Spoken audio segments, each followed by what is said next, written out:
You're tuned to Russ McClellan and Friends on the Real Estate Show Home Sweet Home. Let's get back to Russ. Hey, welcome back to Home Sweet Home with Russ McClellan and Dan Beardslee. Dan, the Columbia River splits these two counties, and I've been involved in real estate on both of them for 30 years. And we've evolved into this place where they have very different game plans, at least very different approaches to how they're handling the pressures of growth and the changes in the economy and technology. And what do you think? Well, first of all, what is the major difference between the two? Well, I think a couple things. One, well, Chelan County is obviously population-wise a lot bigger, and they got other issues. They got tourism in Leavenworth, Chelan areas that are different. It's a different in some ways, but in many ways, regulatory-wise, it's the same body of law that governs both counties from a land use perspective. The Growth Management Act, the Washington State Growth Management Act, applies to both counties. In Douglas County, we got 3 new commissioners in the last 5 years or so. Completely different attitude than the prior commissioners. So that's where it all starts policy-wise. And then they dictate policy and they hire the right people. They got a new planning director in Douglas County that replaced the planning director who was there for many years. Really good guy. Mark Botello, he's been around the area for a long time, has roots in the community, knows the area, he's been in Chelan County and Cashmere and Entiat, and now he's in Douglas County.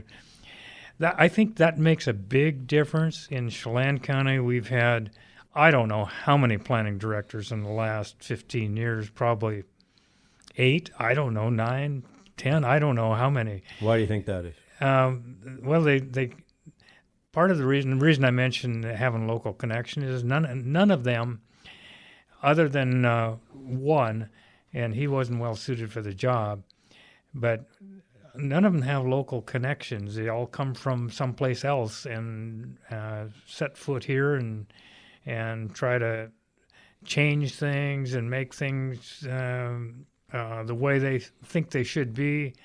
Not critical of that so much as it just doesn't work out if you don't. For instance, I had a conversation with the assistant planning director in Chelan County not long ago and suggested that a lot of what's going on in Chelan County, in the rural areas, the unincorporated areas, is driven by or related to agriculture, and particularly the tree fruiting industry. And there was, I didn't get the impression that she was all that interested in reaching out to that community and seeing what land use policies affect them, and what we all want to protect ag and the tree fruit industry, but sometimes we do just the exact opposite of what's actually necessary, and sometimes it's entirely counterintuitive. And those of us who have been around for a while, we have a lot better understanding of that industry, and it would be I think it would be nice if they'd reach out to that, and that's what I mean by a local connection. Yeah. We get these planning directors from out of the area, don't really understand the local economy and what drives it and what works and what doesn't work. And a lot of times we'd sure wish they'd reach out to people that do understand all that, people like me and you and the ag industry and all that. Well, it's heartbreaking. I mean, I have people right now that I'm working with that are facing bankruptcy after multi-generational farming. And, for years, I remember all the way back into the 90s where we used to say, well, you could go to the basin and buy $1,000 an acre land, but if you buy here and you spend the $15,000 an acre for irrigated land, this is back a long time ago, it's much more than that now, and make it an apple orchard, you'll always have that as a fallback position that you might be able to short plat or cut out your house or, and not be forced into bankruptcy as your margins get lower and lower and lower. And if it's not for some creative BLAs, boundary line adjustments, segregations, some kind of exemptions for these farmers, many of them are just going to go under.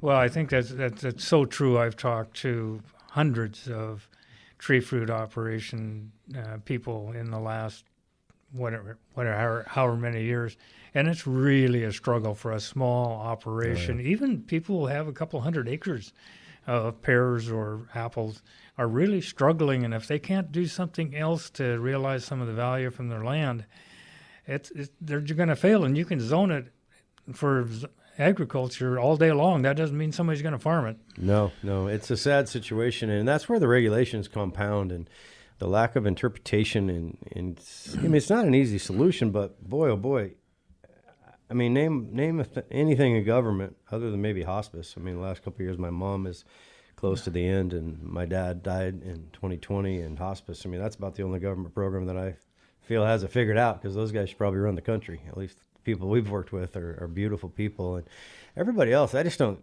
and I can't bitch too much because I'm not running for office, right? So I'm armchair quarterbacking, which I usually don't like to do, but I see the pain, and I also see the fundamental problem where supply and demand, fundamentally, if you take an Econ 101 class, supply and demand usually dictates price, right? Those are immutable laws, and I don't think you can regulate the hell out of them. But yeah, I mean, if you don't find some ways to get some houses built that and make it a more affordable and or at least more predictable, because that's really the key. You talked about the risks in developing and building, but predictability for a developer is huge, because if you can't get that, well, and the more risky it gets, Russ, the more a builder or a developer is going to want as a profit share. They just are, because they won't take the risk. They could put it in the stock market and earn more money. There's an opportunity cost there. Yeah, risk return. I spoke to some people in some like businesses a while back, and they asked me where I thought I would see the market. It was like 2 years ago, where I thought the market would be in 5 years, and I said it's going to be a hell of a lot more expensive. Well, this was before COVID, and I said, and the reason is because the same people that don't want growth, don't want any building, are also the same people bitching about affordable housing. And I'm like, do you guys not see the connection? Yeah, I mean, it's all together. There's an issue just reducing the cost of lumber or electrical wire or whatever component it is. That's not going to change the cost of housing when you have this imbalance in supply and demand, because any builder worth his salt, anybody, you or I or anybody else, is going to sell the house or what the market says it's worth. Mm-hmm. We're not going to lower the price just because the cost is less. We might want to take advantage of that and make more money. That's just common sense. Anybody would do that. Yeah, and if you streamline... So it takes a long time to ratchet back some of these regulations to where the risk is less and the supply comes up and price moderates. Yeah, look at Douglas County. I mean, what they did, they made some major changes in their ideology from their planning department, and it's working. I mean, there's, when I'm talking to investors and developers, they're wanting to do things. They're wanting to invest money in the communities now at a high, all-time high. And then I look at Chelan County, and I'm like, man, and they do have, a lot more people and a lot more challenges from the west to the east with population and tourism. But one regulation on top of another regulation on top of another regulation, and what you see is a shift. The larger projects are moving to Douglas County simply because it's a more friendly and business friendly environment over there. Microsoft is locating their big data center there. There's a 300 unit apartment complex going up on Northeast 5th. That's in the approval process right now and expected to be approved. There's all kinds of stuff going on in Baker Flats, around Pangbourne. The port has been very proactive in getting development, and it's all supported by the political establishment there in Chelan County, and it's just plain a lot more friendly to business than it is in Chelan County, where you just run up to regulatory hurdles all the time. Yeah, it's frustrating. It's going to be scary too, because I'm worried. I'm really worried. I'm very focused on a project for 2 years that my partner Luke and I have been working on it to figure out a way to build more efficiently and with economies of scale, and it's for a different show, but I'm focused on it, and it's hard. It's really frustrating, but we're still working on it, and I'm scared because I'll tell you what, for the first time in history, people in Puget Sound have been told that they can make the same amount of money that they used to have to live in Puget Sound to make. And up until 2 years ago. Now they don't. There's a percentage of those people out of 4.6 million, you don't need a very big percentage, that are now moving their families here. And power to them. I get it. You know, we live here for a reason. So I never get upset for people that want to live in a cool place, because that's why we live here. So, you know, people are, you know, if they have opportunity, you would do the same thing.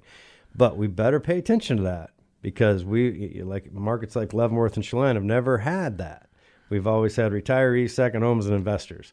And now if you get a percent of 4.6 million people coming, we're talking thousands and thousands of people that are making way more money.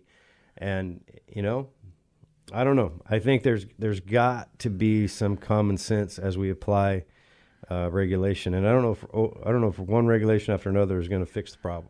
Well, it's taking a look at the big picture, I think, and say when affordability is an issue, how do we overcome that? Right, yeah. Well, I appreciate you coming in as usual. We could talk for days and days and days, and maybe we should just go hunt something instead. Happy to do it, Russ. Thanks, despite all your hyperbole about me. Yeah, godfather of land planning. Give Dan a call if he has testing equipment for lead arsenic, which is another fun rule. If you're going to do any development work at all, give him a call at 509-670-4318. Be right back with Sharon Crockett and PrimeLending.